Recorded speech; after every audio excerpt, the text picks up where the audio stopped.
bersyukur kepada Tuhan, khususnya melalui persekutuan wanita pada hari ini kita bisa bersama-sama bertemu dan kita bersama-sama bersekutu, dan khususnya melalui kesempatan ini, melalui Paskah, kita bersama-sama akan merenungkan akan bagaimana signifikansi akan Kristus di dalam hidup kita sebagai manusia yang dicipta menurut gambar rupa Tuhan, dan khususnya bagi setiap kita, khususnya ibu-ibu sebagai apa yang menjadi berkat Tuhan, yaitu saudara dan saya diberikan akan satu privilege pada hari ini untuk kita bisa bersekutu bersama.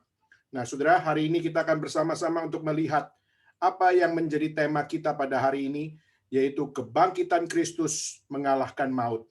Saudara, ini menjadi satu hal yang kita akan sama-sama renungkan, dan kiranya Tuhan yang memakai kita semua untuk kita bisa menyelami setiap kebenaran firman Tuhan di dalam apa yang sesungguhnya menjadi kekuatan bagi kita, khususnya melihat maut, saudara. Khususnya kita melihat maut yang berada di mana-mana, bayangan maut ada di mana-mana. Seperti kita melihat di dunia ini, begitu banyak akan bayang-bayang maut yang kita bisa lihat. Seperti kita melihat di berita pada hari ini, kita melihat di tahun ini, 2020-2021, kita melihat sudah begitu banyak insiden-insiden tentang rasisme terhadap orang-orang Asia. Kita melihat ada 3.600 insiden yang terjadi khususnya di Amerika. Dibandingkan dengan tahun 2019 sampai tahun 2020, itu ada 2.600. Tetapi kita melihat tahun ini, kita melihat dari tahun 2020 sampai 2021, kita melihat bagaimana angka rasisme menjadi begitu meningkat, dan kita melihat banyak sekali yang menjadi akan korban, baik laki-laki maupun perempuan, maupun lansia, maupun anak muda, mengalami akan semuanya ini. Nah, saudara, ini menjadi satu bagian di mana kita harus melihat bayang-bayang maut ada di mana-mana. Bahkan kita melihat di Indonesia pun kita bisa mendengar beberapa hari yang lalu di Makassar, kita melihat bagaimana ada bom bunuh diri yang dilakukan oleh satu sekte yang berbackground Muslim, di mana meledakkan diri, satu pasang laki-laki dan perempuan meledakkan diri mereka di depan gereja. Dan kita melihat inilah satu hal yang begitu mengerikan, bagaimana toleransi beragama menjadi sesuatu yang seakan-akan sudah tidak lagi dapat realisasi. Kita melihat bagaimana apa yang menjadi sebab musabab dari setiap apa yang terjadi. Kita melihat bayang-bayang maut ini muncul karena ada yang namanya kristofobia, yaitu bagaimana mereka sangat anti terhadap orang-orang Kristen. Mereka anti terhadap orang-orang yang percaya kepada Yesus Kristus. Mereka membenci Kristus. Maka itulah yang mereka lakukan, yaitu sebisa mungkin mereka bisa membinasakan orang-orang percaya. Maka itu menjadi satu sukacita mereka. Kita melihat di Amerika, kita melihat semua itu terjadi. Kita melihat di Indonesia, itu juga menjadi sesuatu yang terjadi. Sesuatu bayang-bayang maut ada di mana-mana. Bayang-bayang maut tidak terkecuali, termasuk yang ada di China pun. Kita melihat begitu banyak akan peranan komunisme yang berusaha untuk menekan orang-orang beragama. Kita melihat bagaimana peranan komunisme untuk menekan akan setiap orang-orang yang berani berbicara. Dan kita melihat seperti yang terjadi di Hong Kong.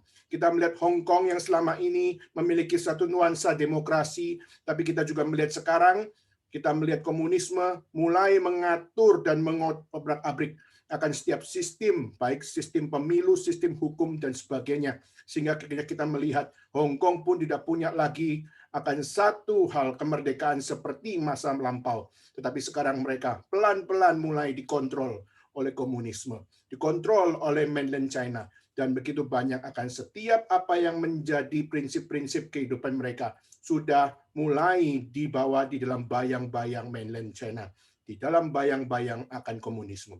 Maka ini menjadi satu hal, bayang-bayang maut ada di mana-mana, saudara. Maka bagaimana kita sebagai orang percaya tetap memiliki akan satu standar iman. Bagaimana dalam setiap bayang-bayang maut yang ada di mana-mana ini, yang begitu mengkhawatirkan ini, kita tetap memiliki akan satu hal, yaitu apa yang terjadi di dunia ini tidak menggugah akan apa yang menjadi keteguhan iman. Dan kiranya Tuhan memimpin akan firman Tuhan pada hari ini, dan juga menguatkan kita semua, dan biarlah kita di dalam kebenaran firman Tuhan, kita terus hidup bercahaya, kita terus hidup kuat, dan kita terus hidup dengan berani menghadapi setiap tantangan-tantangan hidup kita dengan iman dan kepercayaan kepada Tuhan. Baik, saudara sekalian, kita akan mulai akan renungan firman Tuhan yang akan kita sama-sama dengar, dan mari kita memulainya dengan kita mengambil sikap berdoa. Mari kita mengambil sikap berdoa bersama-sama. Bapa dalam surga, kami berterima kasih atas setiap apa yang Tuhan berikan bagi kami, khususnya untuk persekutuan wanita yang hari ini dapat diadakan. Dan kami juga bersyukur untuk Tuhan yang sudah memimpin setiap para ibu yang hari ini berkumpul. Dan kami rindu ya Tuhan, setiap kami dapat diperteguh iman kami untuk bagaimana kami di dalam Tuhan, kami sungguh-sungguh memiliki akan satu sukacita di dalam dunia yang penuh dengan bayang-bayang maut ini. Kami memohon bila Tuhan yang berikan kepada kami damai sejahtera di saat kami melihat begitu banyak akan tantangan-tantangan yang mengkhawatirkan ada di sekeliling kami. Dan kami berdoa kiranya Tuhan yang terus memberikan akan satu keberanian untuk kami dapat menjalani apa yang benar di mata Tuhan di saat dunia berusaha untuk melenyapkan kesaksian-kesaksian orang percaya.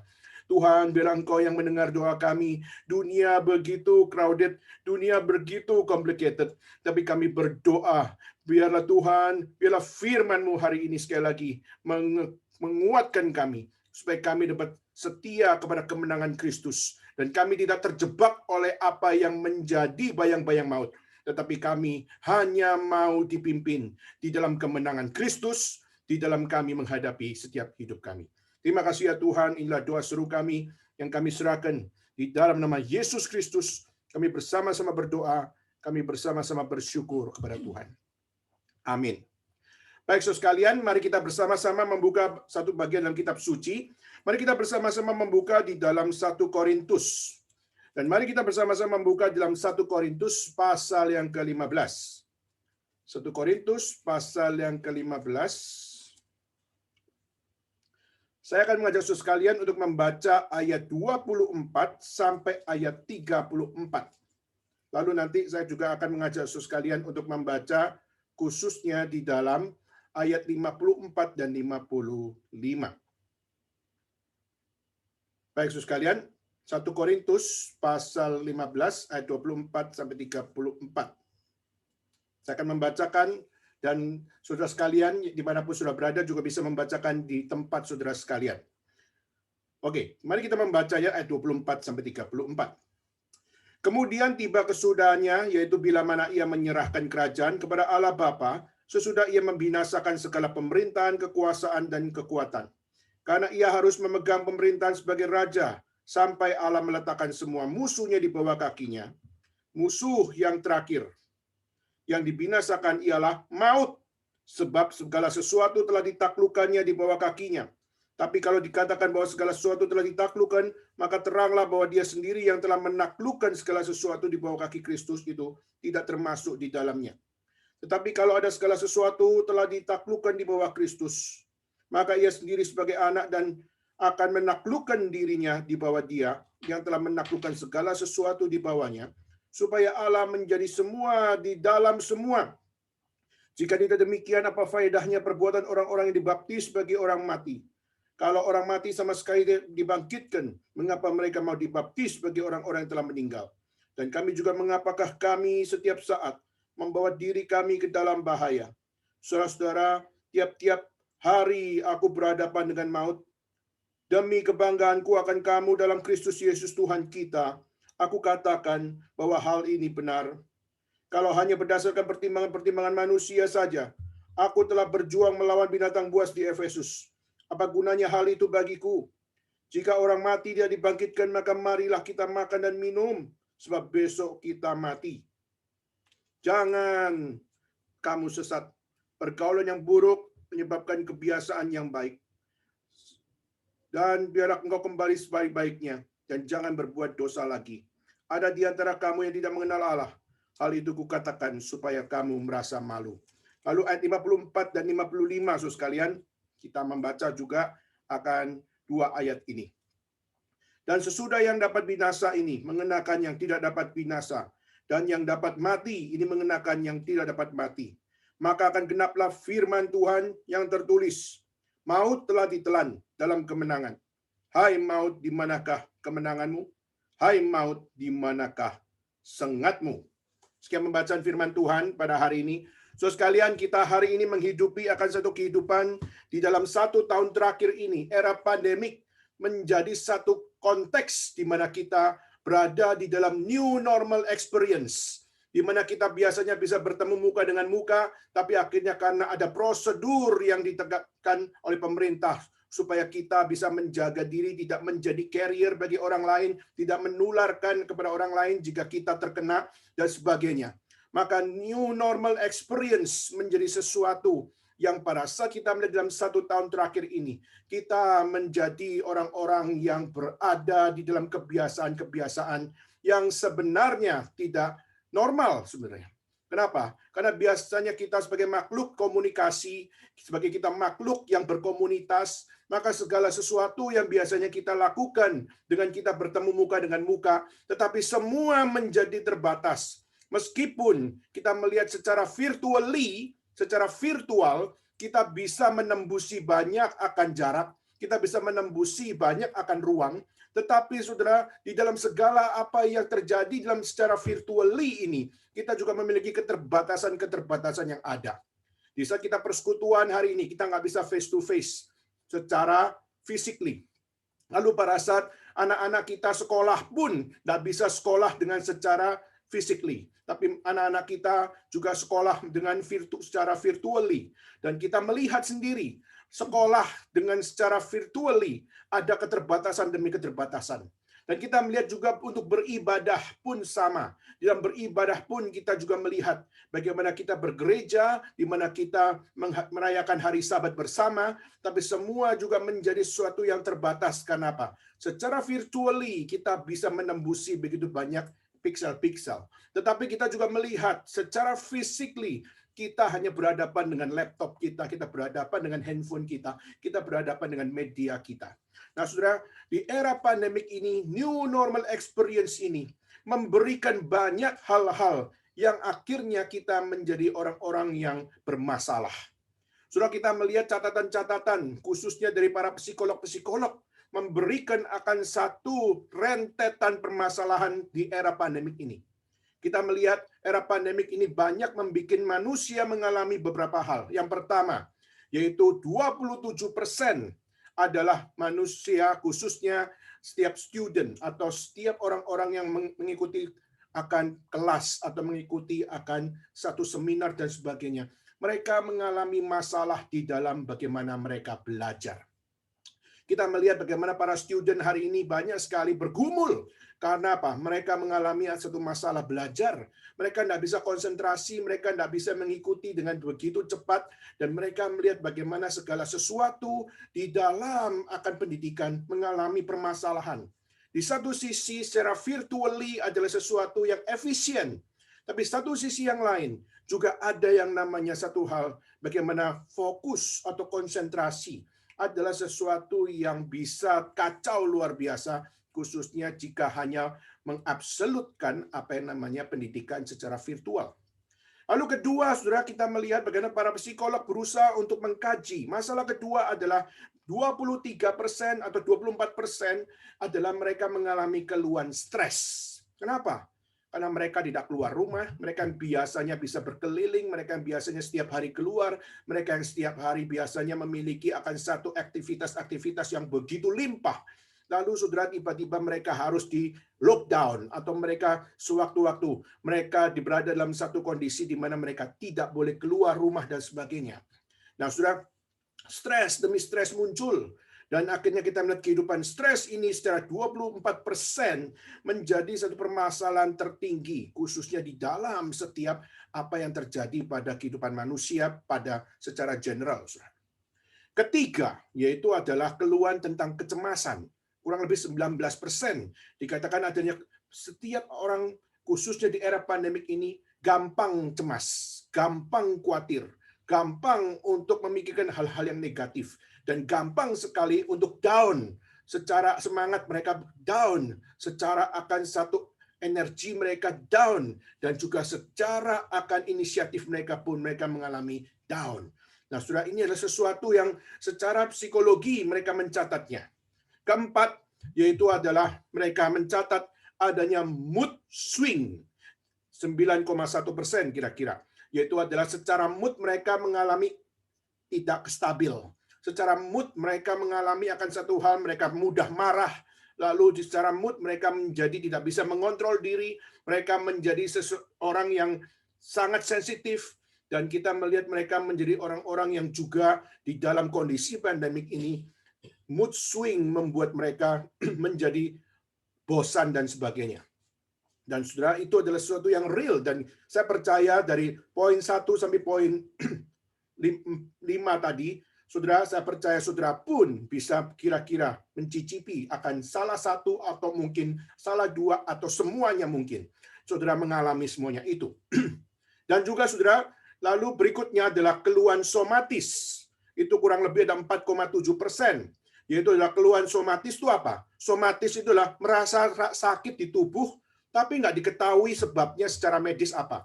Jadi tiba-tiba bisa merasa demam sendiri, lalu bisa merasa pusing sendiri, padahal nggak pusing, tapi merasa pusing. Lalu merasa panas, padahal badan tidak panas, dan sebagainya. Merasa badannya tidak enak, padahal badan biasa-biasa aja. Nah, saudara, ini adalah keluhan somatis. Dan ini tercatat khususnya bagi para psikolog mencoba untuk mengkaji khususnya apa yang terjadi di era pandemik ini, di mana secara new normal experience, mereka mengalami kehidupan yang abnormal sebenarnya.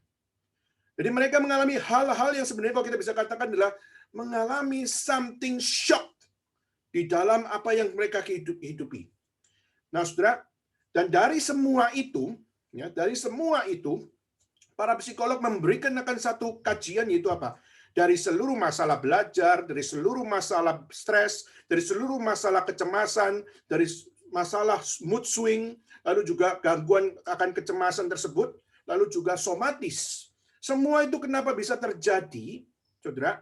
Dan kalau kita melihat dari 6 tersebut, Pak psikolog ini memberikan akan konklusi. Kenapa di era pandemik ini masalah-masalah ini muncul?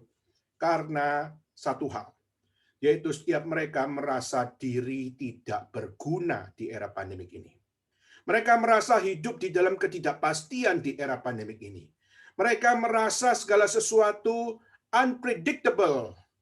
Dan mereka merasa bahwa di dalam segala sesuatu yang mereka lakukan berada di dalam posisi yang lemah luar biasa. Mereka yang biasanya aktif, tiba-tiba mereka harus berusaha new normal di dalam sebuah kepasifan. Mereka yang biasanya segala sesuatu harus mengejar kepastian, tapi sekarang berada dalam kehidupan yang tidak pasti. Maka saudara, istilah dari psikologi adalah traumatic mentality, yaitu adalah mengalami trauma sebenarnya, mentalitas yang trauma di dalam segala hal di mana hidup ini yang seharusnya mereka mau mengejar kerjaan adalah supaya mereka dapat berhasil, tapi keberhasilan menjadi sesuatu yang jauh. Mereka yang berusaha untuk bagaimana memiliki banyak teman, tapi akhirnya menjadi akan satu hal secara virtually bisa dapat teman, tetapi secara physically mereka tidak memiliki impact dengan teman-teman mereka. Maupun juga di dalam mereka berbisnis, banyak sekali investasi melemah, saudara. Kenapa? Karena tidak ada yang pasti di dalam dunia ini. Di satu sisi, pada saat semua bisnis sudah oke, tiba-tiba di Makassar terjadi apa yang namanya bom. Dan akhirnya kita melihat akibat dari bom itu. Akhirnya kita melihat nilai rupiah, dolar, dan maupun renminbi, dan apa mungkin mengalami sebuah perubahan besar. Dan akhirnya investasi pun bisa melemah. Dan kita melihat banyak hal bisa terjadi. Nah, saudara, maka traumatic mentality inilah abnormal yang terjadi di dalam apa yang namanya normal experience, khususnya di dalam era pandemik ini. Dan apalagi kita juga tahu bahwa COVID-19 adalah sesuatu yang menjadi hal yang menyebabkan seluruh, khususnya dalam 1 tahun terakhir ini, kita melihat COVID-19 menjadi isu yang paling trending topik di mana-mana. Trending topik di dalam setiap kehidupan manusia di seluruh muka bumi ini. Maka saudara, seakan-akan Bible, seakan-akan Tuhan, seakan-akan akan apa yang Kristus menjadi topik yang terbuang atau menjadi topik yang tidak lagi diingat lagi. Mereka menganggap bahwa the trending topik adalah COVID-19. Bahkan mereka sudah nggak peduli lagi dengan Kristus, nggak peduli lagi dengan Alkitab, mereka nggak peduli lagi dengan kehidupan berdoa, mereka nggak peduli lagi dengan gereja. Kenapa? Karena rasa tidak pasti itu. Karena rasa hal yang tak berguna itu. Karena rasa tidak ada impact itu. Traumatic mentality itu. Menjadi realita yang terlalu real. Sehingga seakan-akan kitab suci tidak relevan. Seakan-akan Kristus tidak lagi relevan. Seakan-akan setiap apa yang ada di dalam iman kita seakan-akan tidak relevan. Saudara, COVID-19 memang memiliki keadilan dan keuniversalannya. Kenapa, saudara? Karena COVID-19 tidak peduli miskin kaya, mereka bisa kena. Tidak peduli rakyat penguasa, mereka sama-sama kena. Dan pinter bodoh, mereka juga bisa kena. Dan kita melihat COVID-19 adil dan tidak pandang bulu. Semua orang bisa kena. Mau pendeta, atau mau pebisnis, maupun juga ibu rumah tangga, maupun setiap student. Semua orang bisa kena. Bahkan COVID-19 bisa masuk gubuk, tapi juga bisa masuk istana. Jadi sama-sama manusia semua bisa mengalami semuanya itu. Virus COVID-19 ini bisa membuat orang memikirkan maut, memikirkan bayang-bayang maut, dan bahkan kita semua khawatir dengan apa yang terjadi kalau saya kena COVID. Apa yang terjadi kalau saya berada dalam posisi down dan saya berada dalam traumatic mentality ini. Saudara, dunia ini penuh dengan apa yang namanya bayang-bayang maut. Bahkan di dalam dunia ini, sengat maut ada di mana-mana. Maka saudara, itulah kenapa kita melihat seakan-akan kuburan memiliki kemenangan yang tak terbatas. Itulah kenapa kita melihat kematian menjadi satu isu yang tidak pernah habis. Nah, saudara, kenapa kita membaca ayat ini? Karena kita percaya bahwa ayat ini adalah ayat yang memberikan kepada kita satu kepastian bahwa maut bisa dipatahkan, maut bisa dihancurkan, dan maut bisa dibinasakan. Nah, pertanyaannya adalah kita melihat hari ini di saat saudara sebagai orang percaya dan waktu kita mengalami new normal experience yang abnormal ini, lalu kita berada dalam traumatic mentalitas ini, lalu kita berada dalam pandemik seperti ini, lalu baca ayat tadi, baca ayat yang kita baca di dalam 1 Korintus tadi, kelihatannya ayat yang kita baca barusan ini kayaknya nggak relevan. Kenapa, saudara? Karena kita menghidupi chapter of life yang belum melihat kemenangan Kristus seakan-akan. Kita berada dalam satu chapter of life, kita masih mengalami akan begitu banyak akan traumatic mentality ini. Saudara, itulah kenapa kita seringkali baca kitab suci, tapi kita merasa kitab suci ini cuma bicara tentang sesuatu yang secara idealistik saja, hanya secara idealnya saja. Tapi secara realita seakan-akan kitab suci tidak relevan. Saudara, mungkin kita bisa berkata bahwa ayat yang kita baca barusan tidak relevan untuk hari ini di dalam kehidupan kita. Tapi saudara, kita salah. Kenapa? Karena chapter kita belum selesai, saudara. Chapter hidup saudara dan saya tidak bisa saudara nilai hanya dari chapter hari ini. Kenapa? Karena chapter kita belum selesai. Kemenangan ditentukan itu dari awal sampai akhir. Kalau saudara berada dalam pertandingan, maka misalnya saudara dalam pertandingan estafet atau dalam pertandingan maraton, kita melihat bagaimana kemenangan diukur dari mana. Kemenangan diukur dari from the start line until the finish line. Nah, saudara, waktu kita melihat hidup ini adalah dinilai di dalam garis mulai sampai garis akhir, maka disitulah kemenangan baru dapat menjadi sesuatu yang ditentukan. Nah, saudara, tetapi hari ini kita seringkali kenapa bisa dengan cepatnya, dengan kita mengatakan apa yang dalam kitab suci tidak relevan. Apa yang dalam kitab suci tidak memberikan damai. Apa yang dalam kitab suci kelihatannya menyatakan sesuatu yang positif. Tetapi saya belum bisa merasakan damainya. Saya masih belum bisa merasakan kasihnya. Saya masih belum bisa merasakan akan apa yang menjadi penghiburan di dalam kitab suci ini.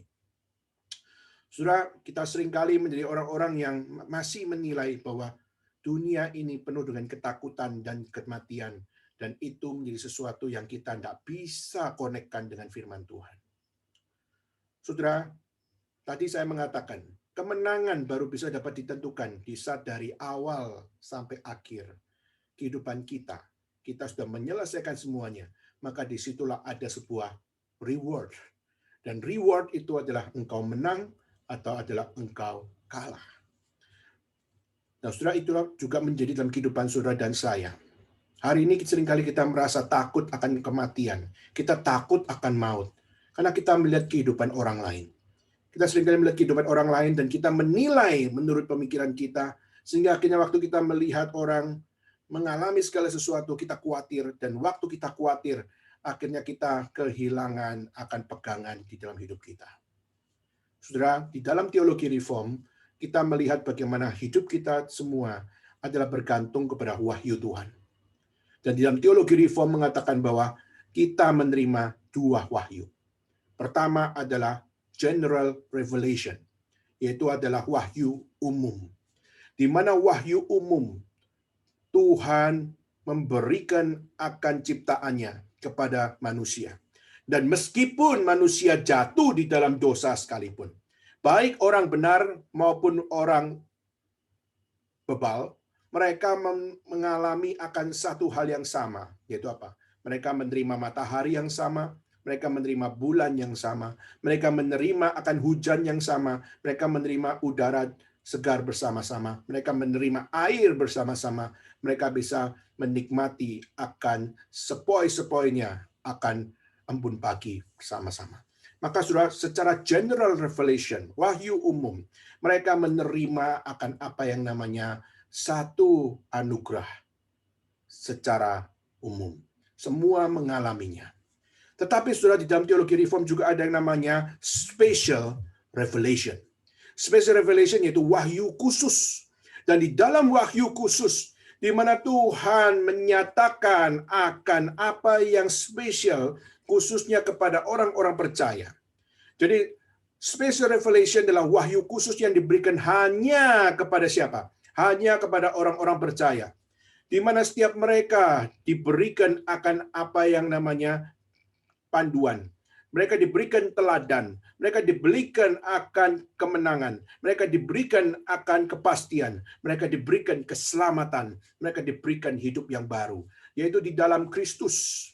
Di mana Kristus adalah penggenapan firman Tuhan. Dan kita melihat Kristus adalah penggenapan firman Tuhan yang menyelamatkan orang percaya. Dan kita melihat yang kedua adalah, pertama adalah Kristus yang adalah special revelation yang diberikan bagi saudara dan saya. Kedua adalah kitab suci. Di mana kitab suci adalah firman Tuhan. Di mana firman Tuhan yang diberikan melalui rasul dan nabi. Dan rasul dan nabi menyatakan itu adalah firman yang diberikan bagi umat manusia. Dan kita melihat Tuhan memberikan kitab suci untuk setiap kita bersama-sama bisa belajar teladan Tuhan Allah, teladan Kristus. Dan kita melihat bagaimana rasul dan nabi dengan membawa setiap firman yang Tuhan berikan dan diberikan kepada kita semua. Maka kita bisa memiliki guidance of life. Kita tidak berada dalam keliaran. Kita berada di dalam guidance Tuhan. Dan kita dipimpin oleh Tuhan. Dan kita bisa melihat bagaimana kita menilai segala sesuatu. Bagaimana kita menghidupi segala sesuatu. Bagaimana kita mengerjakan segala sesuatu. Bagaimana kita dengan tekun berjuang di dalam segala sesuatu.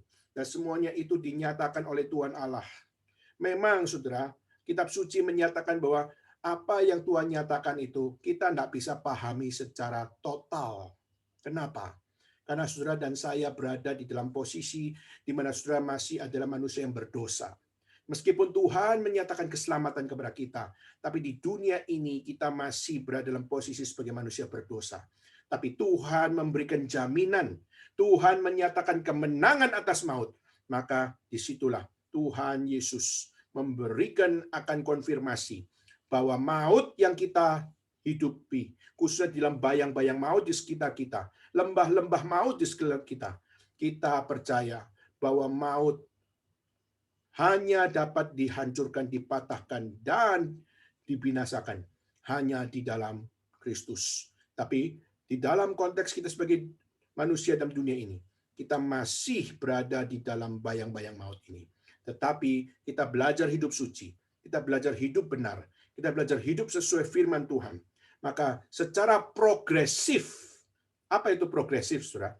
Progresif yaitu dari satu waktu kita belum tahu banyak, tapi di dalam perjalanan waktu semua itu akan dibukakan, dan dibukakan sampai kepada hal yang total dinyatakan.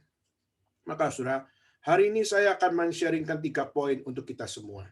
Apa yang kita bisa pelajari, khususnya bagaimana orang Kristen menghadapi maut. Bagaimana kita sebagai orang Kristen membaca akan bayang-bayang maut. Dan bagaimana setiap kita sebagai orang Kristen mempercayai Tuhan di dalam akan lembah kekelaman atau lembah maut. Dan bagaimana kita belajar dari firman Tuhan. Saudara, hal yang pertama saya mau sharingkan adalah Yesus Kristus adalah satu-satunya harapan bagi kita sebagai manusia yang masih berdosa. Manusia yang menuju kepada maut. Maka saudara, Yesus adalah satu-satunya harapan. Kenapa demikian? Kenapa orang Kristen percaya bahwa Yesus adalah satu-satunya harapan bagi kita semua? Saudara, maka kitab suci menyatakan bahwa apa? Yesus berinisiatif menghampiri kematian secara sukarela untuk menebus dosa manusia. Yesus secara inisiatif menghampiri kematian secara sukarela. Saudara, kita bisa mengatakan bahwa Yesus seharusnya bisa untuk egois dengan mengatakan, saya tidak mau tolong mereka. Saya tidak mau tolong manusia berdosa. Binasakan saja. Tidak usah diselamatkan. Kita bisa kok bikin yang baru secara cepat. Tidak perlu untuk yang rusak ini. Tidak perlu aku harus mati menebus dosa mereka. Aku berkorban bagi mereka. Tidak perlu. Tetapi justru kita melihat Yesus secara inisiatif. Yesus secara aktif menghampiri kematian. Kematian yang adalah maut itu. Dia secara sukarela menghampiri kematian demi menebus dosa manusia. Maka saudara, inilah yang menjadi satu penggenapan dari satu ayat dalam Yesaya 53. Di mana dikatakan adalah hamba yang menderita itu akan datang. Di mana hamba yang menderita itu, dia tidak, mukanya tidak seperti manusia lagi, sudah hancur, dan juga mereka, dan hamba yang menderita itu sudah begitu penuh dengan apa yang namanya penderitaan. Tetapi oleh bilur-bilurnya engkau akan sembuh. Dan itu adalah rencana Tuhan. Itu adalah firman Tuhan. Dan kita melihat Yesus Kristus yang adalah the suffering servant itu. Dia tidak melarikan diri. Dia tidak berkata, saya tidak mau. Meskipun mungkin kita bisa membaca dalam kitab suci, Yesus berkata, kalau boleh cawan penderitaan ini lewat daripadaku. Kalau boleh cawan ini jangan aku ambil, jangan aku minum. Tapi Tuhan Yesus berkata apa? Not my will be done, but your will be done. Bukan kehendakku yang jadi, tapi kehendakmu yang jadi. Maka di sini kita melihat Yesus tidak melarikan diri. Yesus menggenapi rencananya.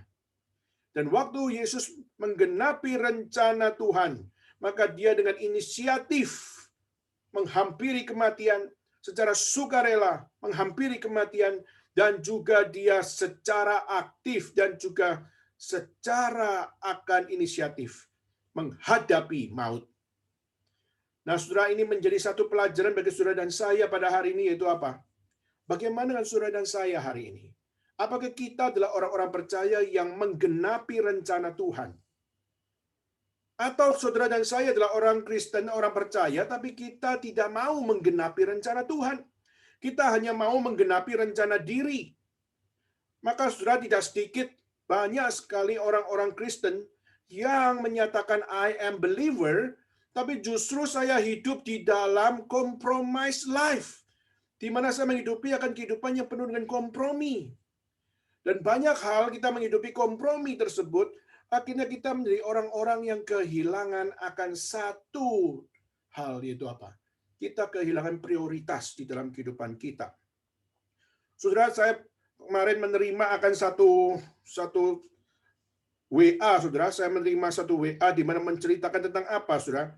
Di mana menceritakan tentang kisah dari seorang mantan Perdana Menteri Inggris yang namanya Winston Churchill. Di mana Winston Churchill, dia bercerita, dan saya akan bacakan ceritanya. Di mana dikatakan apa? Pada suatu hari, saya naik taksi ke kantor BBC untuk sebuah wawancara ke stasiun TV, saudara. Ketika saya sampai di sana, saya meminta supir taksi untuk menunggu 40 menit. Jadi dia meminta untuk supir taksi itu menunggu 40 menit. Tetapi supir taksi itu berkata, minta maaf, saya nggak bisa tunggu 40 menit. Saya nggak bisa tunggu waktu begitu lama. Lalu ditanya oleh Winston Churchill, mengapa kamu nggak bisa tunggu saya 40 menit? Lalu dia mengatakan apa? Karena saya harus pulang. Saya mau pulang dan saya mau dengarkan pidatonya Winston Churchill. Ya, supir taksi ini nggak tahu kalau dia berhadapan dengan Winston Churchill. Saudara. Supir taksi ini tidak tahu kalau dia berhadapan dengan orang yang dia mau dengar pidatonya. Nah, saudara, waktu Winston Churchill mendengar kata bahwa saya mau pulang cepat-cepat untuk mendengarkan pidato Winston Churchill, maka di situ di dalam hatinya Winston Churchill dia mengatakan apa? Saya sangat terpesona. Saya sangat senang ada yang ingin mendengarkan pidato saya. Lalu saudara, apa yang dilakukan oleh Winston Churchill?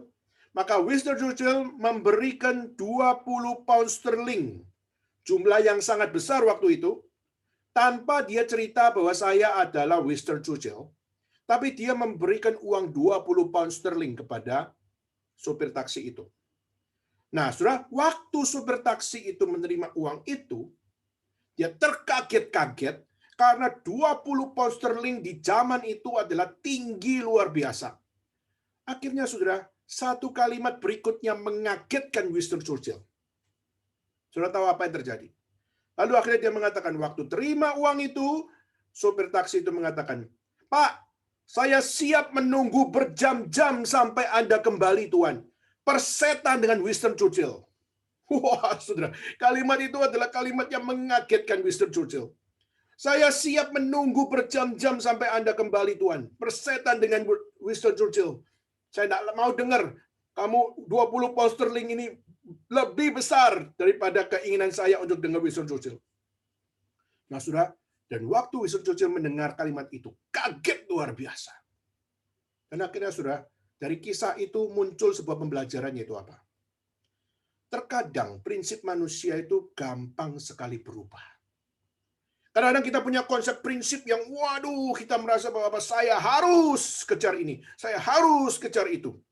Tapi ternyata prinsip itu bisa berubah. Karena apa? Kadang-kadang bisa semua terjadi dan berubah karena uang. Uang bisa merubah segalanya. Uang bisa merusak segalanya. Uang seakan-akan bisa menyelesaikan segala sesuatu. Gara-gara uang, nasionalisme bisa hilang. Gara-gara uang, keluarga bisa pecah. Gara-gara uang, bisa saling bunuh satu dengan yang lain. Bahkan gara-gara uang, musuh bisa jadi teman, tapi juga teman bisa jadi musuh. Dan gara-gara uang, kita bisa memperbudak siapa saja. Kita bisa membayar siapa saja. Kita bisa memakai siapa saja. Dengan uang. Surat kisah ini memberikan kepada kita satu hal, yaitu apa? Seringkali kompromi dilakukan oleh orang-orang, termasuk orang-orang Kristen. Ada karena apa? Mereka tidak melihat bahwa relevansi firman, relevansi kebenaran adalah sungguh-sungguh yang seharusnya kita tidak kompromi untuk mengejarnya. Seringkali kita digoda ini, kita digoda itu, kita dikasih kesulitan, kita dikasih penderitaan, dan akhirnya kita mulai berada di dalam posisi apa yang terjadi di hidup kita. Dengan mudahnya kita mencari jalan yang lebih ringan. Istilahnya kalau ada jalan kecil dan jalan besar, kita terlalu gampang untuk memilih jalan besar tapi membawa kepada kebinasaan. Jalan kecil tetapi menuju kepada jalan yang benar. Seringkali kita tidak mau untuk menghidupinya. Saudara, itulah sesuatu cerita yang seharusnya membuat saudara dan saya kita membuka mata lebar-lebar. khususnya membuka mata iman kita. Itu apa? Kristus kenapa dia secara inisiatif menghampiri kematian. Dia tahu kematian bisa merenggut nyawanya. Tapi dia inisiatif menghampiri dengan sukarela karena ada rencana Tuhan. Dan rencana Tuhan adalah menebus dosa manusia. Saudara, bukan berarti akhirnya kita semua kalau ada satu hal kematian kita langsung berlomba-lomba untuk mengejarnya. Itu unwise, itu sesuatu yang tidak bijaksana. Tapi Yesus kenapa dia secara inisiatif, secara aktif, dia menghampiri kematian secara sukarela? Ada karena dia tahu rencana Tuhan adalah baginya untuk melakukan itu.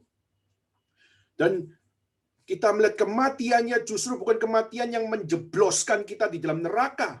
Justru kita melihat kematiannya memberikan akan pengharapan bagi saudara dan saya, yaitu penebusan dosa. Dengan kita menerima darah Kristus, maka kita ditebus dosanya. Dan itulah kenapa setiap kita dapat melihat kematian Kristus menjadi relevan. Kenapa kita melihat Jumat Agung, sengsara Kristus diingat oleh setiap orang Kristen di seluruh dunia. Adalah karena apa? Karena kematiannya menebus dosa kita. Darah Kristus menebus dosa kita. Sehingga saudara dan saya di dalam dunia ini tidak perlu takut dengan bayang-bayang maut, karena hidup saya sudah ditebus oleh Kristus. Maka pada saat kita sudah ditebus di dalam Kristus, there is no need to fear. Kenapa? Karena semua sudah di dalam inisiatif Allah memberikan pengharapan bagi kita semua. Kedua, saudara, apa yang bisa kita pelajari pada hari ini? Yaitu apa? Yaitu Kristus, di saat dia datang ke dalam dunia, dan dia mati di situ. Dia mati bukanlah berarti kita selesai di dalam apa yang namanya hal, ketakutan tidak ada lagi, kematian tidak ada lagi bagi kita. Jadi meskipun Kristus sudah mati dan menebus dosa kita, ini poin kedua ya, meskipun Kristus mati dan menebus dosa saudara dan saya sebagai orang percaya, tetapi kita tetap berada atau di dalam hidup kita tetap menghadapi ketakutan. Kita tetap menghadapi kematian. Jadi pada saat Kristus mati buat saya, Kristus mati buat saudara, bukan berarti saudara dibebaskan dari kematian. Bukan berarti saudara dibebaskan dari ketakutan menjadi realita hidup saudara dan saya. Kita tetap akan melihat ketakutan di mana-mana. Kita akan tetap melihat kematian ada di mana-mana. Maka itulah kenapa meskipun kita sebagai orang percaya di era pandemik ini, kita masih bisa melihat bagaimana misalnya di Amerika kita melihat Asian menjadi kelompok yang minoritas, dan kita melihat bagaimana apa yang terjadi di dalam beberapa minggu dan atau beberapa bulan terakhir atau 1 tahun terakhir. Kita melihat bagaimana banyak hal kasus-kasus insiden terjadi. Saudara, kita tetap masih melihat bagaimana intoleransi terjadi di negara kita. Kita masih bisa melihat bagaimana begitu banyak akan kristofobia yang terjadi. Bukan cuma di Indonesia, tapi itu juga melihat kristofobia juga terjadi di Afrika, terjadi juga di tempat-tempat lain, di Eropa dan sebagainya. Kita melihat masih ada isu-isu tersebut. Tetapi saudara, kenapa Kristus mati dan kita mungkin masih melihat bagaimana ketakutan dan kematian ada di mana-mana? Tetapi apa yang membedakan kematian mereka dengan kematian kita sebagai orang percaya? Saudara, di dalam kitab suci kita melihat Kristus mengatakan, "Hei maut, di manakah sengatmu?" Di sini mengatakan bahwa apa? Maut akan hancur di dalam Kristus. Jadi proklamasi Kristus adalah apa? Maut akan hancur di dalam Kristus.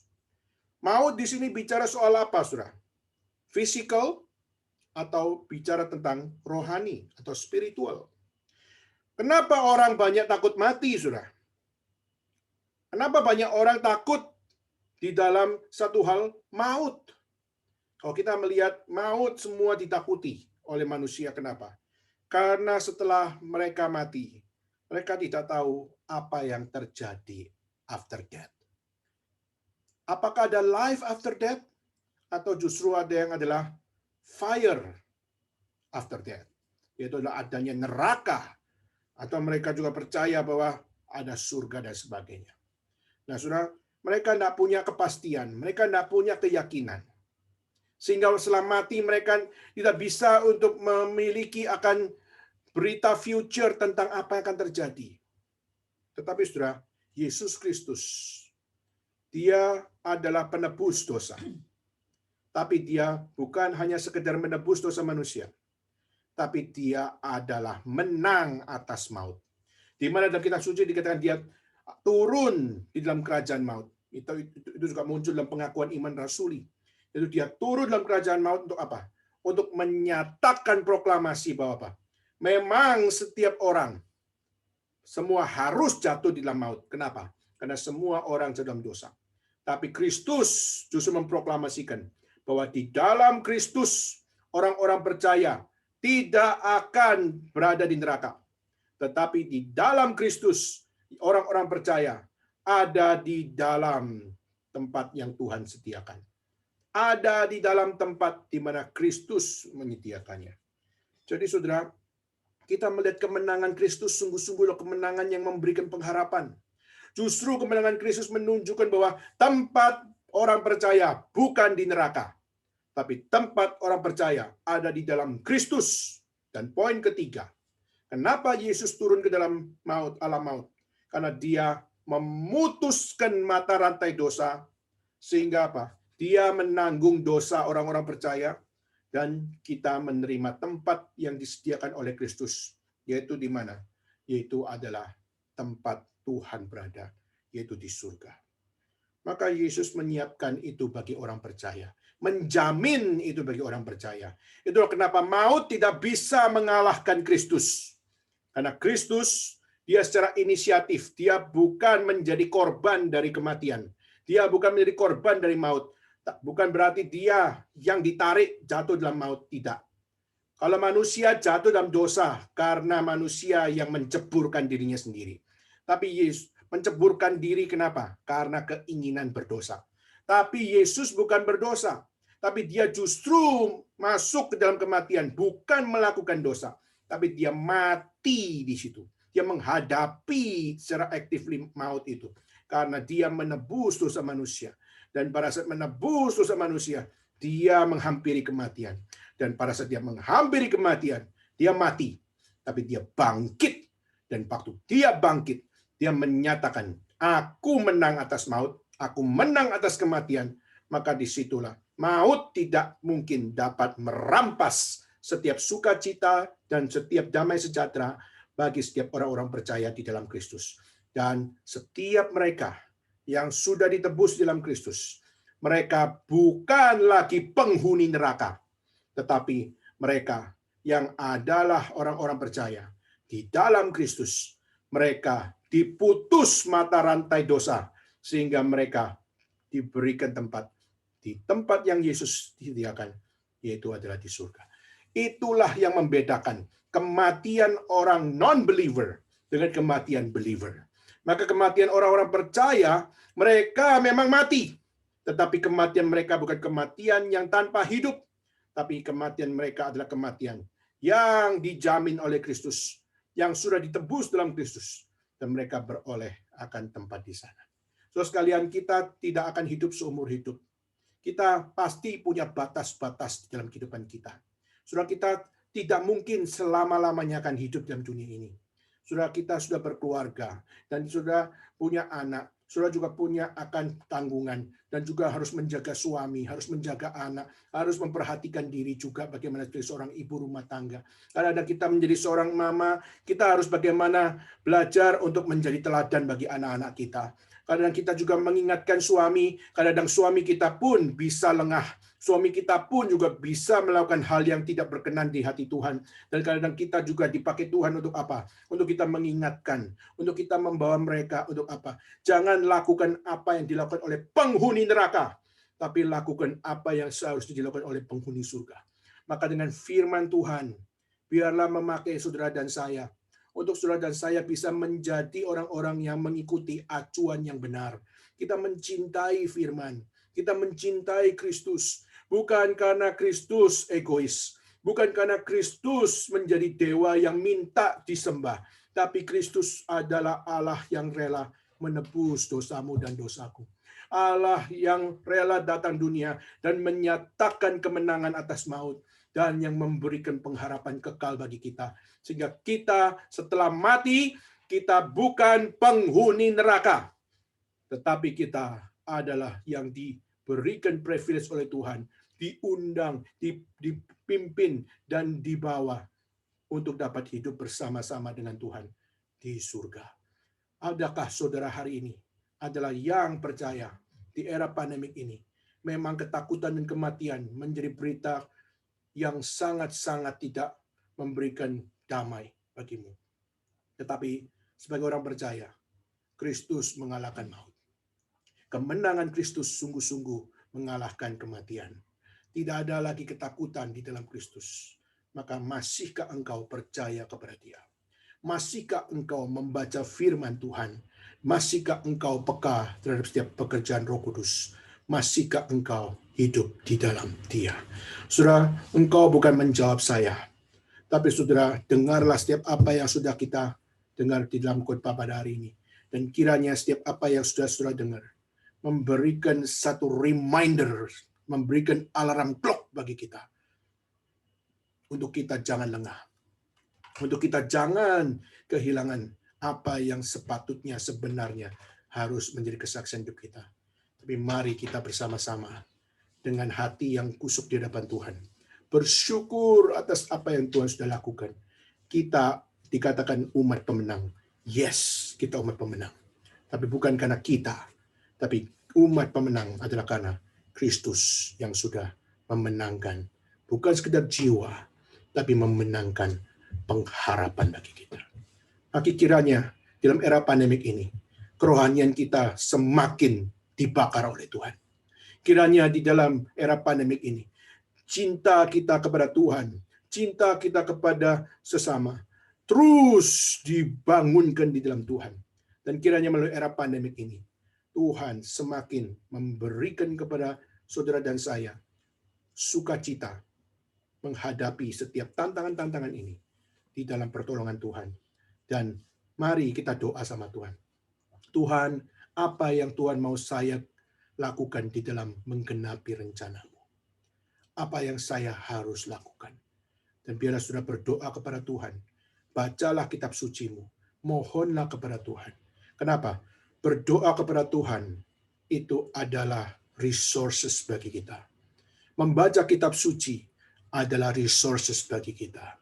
Dan mendekatkan diri pada Tuhan, itulah resources of life kita.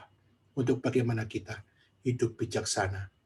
Menjalani kesaksian kita di dalam dunia yang penuh dengan kematian dan ketakutan ini. Dengan damai yang diberikan dari Kristus yang menang. Dan biarlah kemenangan Kristus yang mengalahkan maut itu ada di dalam hati kita masing-masing. Maukah saudara berkata, ini saya Tuhan. Saya mau lebih lagi teguh di dalam Engkau. Ini saya Tuhan. Dunia yang penuh dengan kematian dan ketakutan ini. Aku mau tetap di dalam damai sejahtera Kristus. Hidup bersaksi bagi Tuhan. Kiranya Tuhan memberkati kita. Kiranya Tuhan sekali lagi menguatkan kita semua. Dan kiranya khususnya melalui persekutuan wanita pada hari ini, semua kita diberikan akan hidup yang baru, api yang baru, dan terus di-refire oleh Tuhan. Menjadi ibu rumah tangga yang bukan sembarangan, tapi ibu rumah tangga yang dipakai Tuhan. Kita bekerja, tapi bila pekerjaan kita dapat di-refire oleh Tuhan, untuk tidak di dalam kompromi dengan dosa, tapi di dalam apa yang benar di mata Tuhan. Kiranya Tuhan memberkati kita semua. Kiranya segala kemuliaan hanya kembali kepada Kristus yang menang atas maut. Tuhan memberkati kita semua. Mari kita mengambil sikap berdoa bersama-sama. Bapa dalam surga, kami tahu ya Tuhan, realita dunia ini membuat kami semakin pasif untuk bagaimana kami mempercayai diri sebagai umat Tuhan. Kami tahu ya Tuhan, terlalu banyak akan hal-hal yang berada di sekeliling kami, seakan-akan merampas sukacita kami sebagai orang percaya. Kami mau mendengar firman. Kami mau menelaah firman. Kami mau menghidupi firman. Tapi seakan-akan realita kehidupan ini nggak relevan dengan apa yang kami imani. Karena seakan-akan Tuhan Engkau begitu baik, tapi dunia ini begitu jahat. Seakan-akan kami melihat bagaimana kebaikan Tuhan memang ada. Kebaikan Tuhan indah luar biasa, tapi tidak indah di bumi ini. Tuhan, seringkali kami kekurangan iman, kami kekurangan kepercayaan, seringkali kami menjadi orang-orang yang menjauhi Tuhan. Dan kami mohon kepada Tuhan pada hari ini, kami mau bertobat, kami mau kembali kepada Tuhan. Karena kami tahu ya Tuhan, Engkau secara actively, Engkau secara inisiatif, untuk apa? Untuk mau menghampiri kematian untuk kami. Untuk kami ditebus, Engkau dengan aktif menghampiri kematian. Untuk kami dapat dimenangkan dari maut, Engkau rela inisiatif dan aktif untuk menebus kami melalui kematian. Kami berterima kasih kepada Tuhan. Kalau Tuhan juga mau untuk menyatakan dan menghadapi kematian dan menang atas maut, kami bersyukur kepada Tuhan. Karena Engkau sungguh-sungguh adalah good news. Engkau sungguh-sungguh adalah gospel. Engkau sungguh-sungguh adalah Injil Tuhan. Karena Engkau adalah kemenangan yang seharusnya menjadi kemenangan kami semua. Karena hanya Engkaulah kemenangan sejati kami. Kami mungkin bisa menang dalam banyak hal di dalam dunia ini, tapi bukan di dalam hal yang kekal. Tetapi kami berterima kasih karena Engkau justru mengalahkan maut, Engkau justru turun dalam kerajaan maut, justru Engkau memproklamasikan bahwa aku adalah kemenangan. Dan kami berterima kasih karena kami tahu sekarang bahwa kebenaran yang sejati yang memenangkan hidup kami ada padamu ya Tuhan.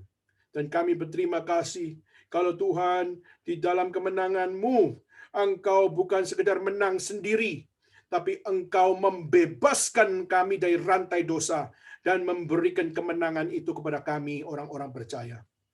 Kami rindu kami ada di antara orang-orang percaya. Kami rindu kami diizinkan Tuhan menang atas maut di dalam Kristus. Dan Tuhan, bila Engkau yang dengar doa kami yang seringkali jatuh bangun ini. Dan biarlah Tuhan Engkau yang berbelas kasihan bagi kami di era pandemik ini. Jangan biarkan kami lemah iman. Jangan biarkan kami khawatir terus-menerus. Tuhan, dengarlah doa kami. Datanglah dalam hatiku. Datanglah dalam hati kami semua. Kiranya Tuhan, kemenangan-Mu menguatkan kami, menguduskan kami, dan memimpin kami hidup melangkah hari-hari besok di dalam pertolongan Tuhan. Terima kasih ya Tuhan, inilah doa seru kami yang kami serahkan bersama-sama di dalam nama Yesus Kristus. Satu-satunya kemenangan atas maut. Kami berdoa, kami bersyukur, kami memohon. Di dalam nama-Mu kami berdoa. Bapa, terima kasih. Bapa, terima kasih. Bapa di dalam surga, puji, terima kasih. Amin.